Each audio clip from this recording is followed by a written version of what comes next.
So, yan yung mga babala, warning. Ito guys, so grabe. Pagdating sa pera, talagang yan na yung gustong-gusto natin. Na lumalabas na mga energy. Ayan, oh, grabe. So, maraming kaperahan. Guys, naunahin na natin itong pera kasi na-mention ko na. So, this is more money, abundance of money, wealth, and riches. Ito guys, parang nanganganak, no?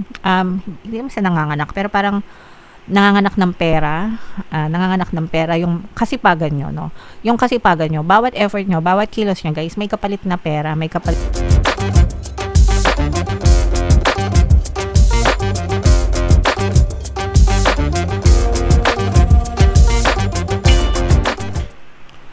Hello guys, hello Pisces, welcome back to Pinoy Pixie Tarot. Ang pamagat ng episode natin for tonight is second half kapalaran para ngayong September 16 to 30 para sa Pisces, Sun, Moon, Rising sign, and Venus. By the way guys, available na yung ating 2026 pick a card kapalaran. Kung hindi nyo pa napapanood guys, punta lang kayo sa homepage natin, nandun lang yung video mga kapixie.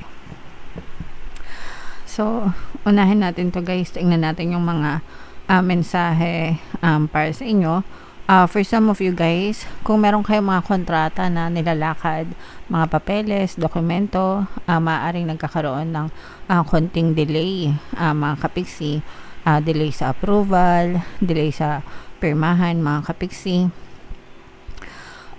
But it doesn't mean na hindi yan matutuloy guys, no? Medyo habaan nyo lang ng konti yung inyong pasensya guys hanggang sa tuluyang ma-approve or ma-release yung mga dokumento na nilalakad nyo. Yung iba sa nyo guys, pwede nagkakaroon din kayo ng imbalance sa inyong pamumuhay, no? So, pag nagkakaroon ng imbalance, ibig sabihin, maaaring mas lamang yung inyong negative energies, mga kapiksi, kaysa sa positive energies nyo. So, make sure guys, okay lang na lamang yung positive, mga kapiksi. Actually, as much as we can, kailangan nga mas maganda na positive tayo, no? Pero may mga matututunan din kasi tayo sa negative, mga kapiksi. So, yeah, focus lang guys sa mga positive hanggang sa maging okay ulit yung energy nyo, mga kapiksi. Another message for you, Pisces. Ito guys, ibig sabihin nito, marami pang opportunity nag-aantay sa inyo sa labas ng inyong comfort zone. Pero yung iba sa inyo takot pang lumabas, mga kapiksi. Pwedeng hindi pa kayo ready, pwedeng naghahanda pa kayo guys, or for whatever reason. Pwedeng yung iba natatakot lang talaga na may pagsapalaran, or yung iba naman sa inyo baka komportable lang talaga sa kung ano man yung meron kayo, mga kapiksi. And okay lang yan guys, I mean okay lang na maging komportable kung yan na talaga yung gusto nyo, diba? Pero you also have to understand na kapag lumabas kayo ng comfort zone guys, mas malaki pa yung chance, mas marami pa kayong pwedeng ma-experience, no? Mas malaki yung chance na umunlad kayo. So, pag-isipan nyo mabuti guys. And another message for you, Pisces. Ito guys, no, ito naman yung mga hindi pa maka-move on sa buhay, na i-stuck. Meron pa kayong attachment sa mga past stories nyo sa buhay nyo. And yung mga attachment nyo na yun yung nagiging dahilan kung bakit na-stuck yung buhay nyo. So, or hindi kayo maka-move forward. Hindi nyo na, kumbaga parang napipigilan yung sarili nyo na ma-experience yung mga magagandang buhay kasi masyado kayong nakatali sa past nyo. So, it's time to move on and let go, mga kapiksi. Para ma-experience nyo naman yung mga tao, bagay, sitwasyon na deserve nyo sa buhay nyo. Guys, okay? Alright. So, comment down below, Pisces, if naka-resonate kayo dyan, hanapin natin yung energy nyo, guys. Habang sinashuffle ko to, panoorin nyo muna yung video natin regarding sa ating paano mag-manifest ng abundance video course. Kapiksi, sawa ka na ba sa mga struggles at hirap sa buhay mo? Masipag ka ba at masikap sa buhay ngunit hindi ka pa rin umaasenso? Ilang beses ka na bang nag-attempt mag-negosyo at mag-invest pero palagi ka pa rin nalulugi? Sa pagkakataon na ito ay maaaring may subconscious beliefs ka na nagiging balakid sa iyong pag-unlad at pagyaman. Introducing, paano mag-manifest ng abundance video course. Dito ay matututunan mong ma-overcome ang mga balakid mo para tuluyan ka ng umunlad, umasenso, sumagana, maging matagumpay, successful at maswerte sa iyong kabuhayan, pera, trabaho, negosyo sa lapi at kaperahan ng bonggang-bongga. Dali, mag-send na ng email sa pinoypixie@gmail.com at simulan na ang iyong pagyaman ngayon. Alright, so sa lahat ng gusto mag-avail ng course guys, naka-flash sa screen nyo. Una, meron tayong paano mag-manifest ng abundance video course. Meron din tayong paano mawala ang third party at magkaroon ng harmonious na relationship.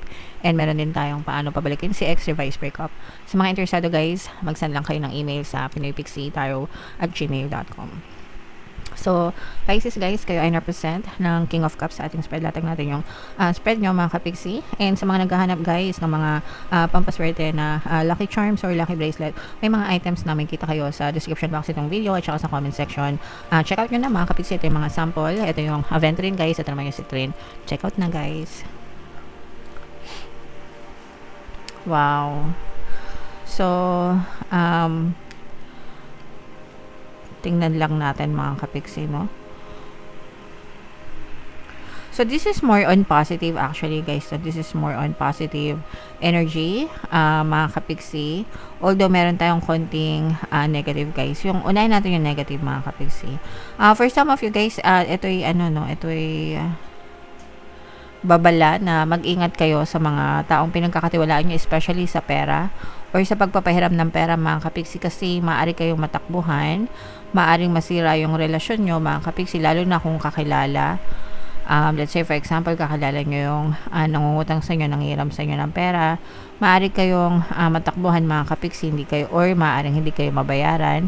Tapos parang kapag sisingilin nyo na sila pa yung may ganang magalit or parang bibigyan kayo ng cold treatment nitong person na to. Meron din sa inyo na mag-a-attempt na manghiram kahit hindi nyo sila pahiramin mga kapixie. Let's say for example, si kumare, si kumpare mag-chat sa inyo, manghiram ng pera. Kapag nanghiram sila sa inyo, tapos tanggihan nyo sila pa yung may ganang magalit mga kapixie. So, yaan nyo sila, guys. Problema nila yun. Mga kapixie, din nyo yung problema. Pero, you have to protect yourself, mga kapixie, against those negative people. Kasi doon nyo makikilala yung totoong ugali ng tao, guys, lumalabas sa pera. Kapag pera na yung usapan, mga kapixie. So, yeah. Medyo timbangin nyo na lang, guys, yung mga taong tinutulungan nyo, mga kapixie. Yung iba naman sa inyo, guys, no? Ito guys, nararamdaman natin na medyo na-homesick kayo or nagkakaroon kayo ng kalungkutan. So, ito parang sinasabi dito na labas-labas kayo with your friends, reconnect with your friends, with your family, mga kapixie, kasi yung iba sa inyo kinakain ng kalungkutan. Yung iba naman, guys, walang choice kasi baka nasa ibang bansa kayo tapos na-homesick kayo.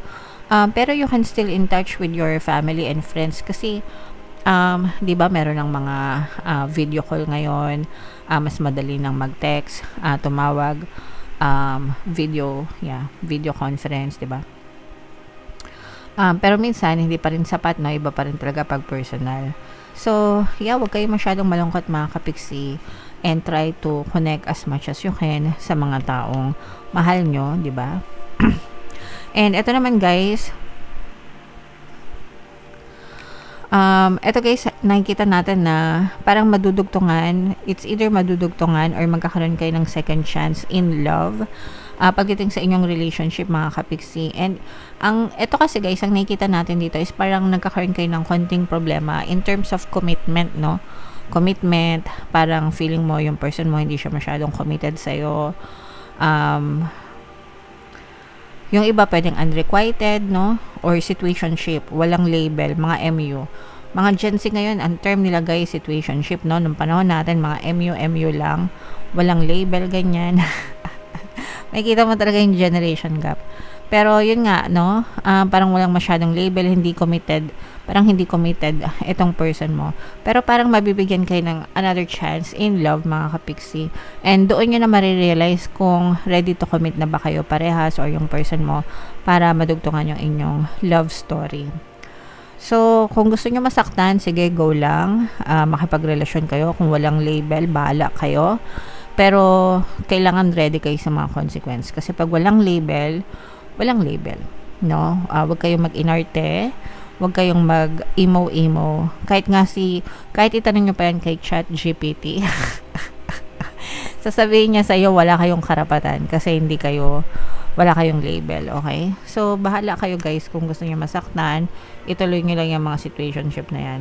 Pero kung gusto niyo ng peace of mind, syempre, makipagrelasyon kayo dun sa mga taong sigurado kayo mga kapigsin. Alright? So, yan yung mga babala, warning. Ito guys, so grabe. Pagdating sa pera, talagang yan na yung gustong-gusto natin. Na lumalabas na mga energy. Ayan, grabe. So, maraming kaperahan. Guys, unahin na natin ng pera kasi na-mention ko na.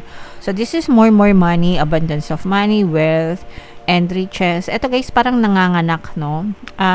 Hindi naman sa nanganganak, pero parang nanganganak ng pera, yung kasipagan nyo, no?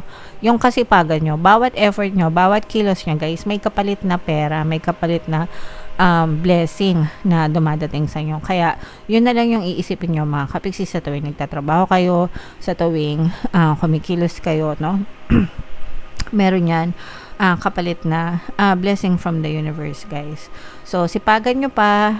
Syempre, kailangan ng sikap, di ba? Sipag. At saka yung positibong mental diet, mga kapigsi. Hanggang sa talagang lumago yung inyong financial na aspeto ng buhay. Huwag nyong kalimutan mag-affirm, guys. Yung palagi kong sinishare sa inyo. Money, come to me. Type nyo na rin sa comment section, guys. Money, come to me. Palagi ako may pera. Palagi ako nagkakapera. I'm the queen of abundance. I'm the king of abundance. So, talagang maganda yung daloy ng pera sa inyo, mga kapigsi. Sa medyo negative side naman, guys, baka mabiktima kayo ng mga chismisan, no? Ng mga marites, mga kapigsi. Parang merong magbabackstab. Parang backstab na magiging biktima kayo ng mga chismisan, guys, no? Parang meron kayong madidiscover na meron palang GC na hindi kayo kasali, tapos kayo pala yung topic. Sad. Okay? So, alam nyo na, pagka ganun, syempre hindi sila mga totoong kaibigan, di ba? But, just prepare yourself, mga kapigsi. Makisama ng maayos sa mga tao, guys. Pero, ganun talaga, kahit makisama kayo, kung ayaw nila sa inyo, ayaw nila, di ba? So, balik na sila doon, mga kapigsi. As long as wala kayong ginagawang masama sa kanila, wala kayong kailangang ipag-alala, guys. Okay? Alright. So, comment down below, Pisces, if feeling nyo naka-resonate kayo. And, eto yung ating 2026 Pico Card Kapalaran, guys. Kung di nyo pa napapanood, panoorin nyo na. Ito naman yung ating success stories ng paano mag-manifest ng abundance video course. Click here to subscribe, guys. Thank you for liking, sharing, and subscribing. See you next time. I love you all. Have a nice day. Bye-bye.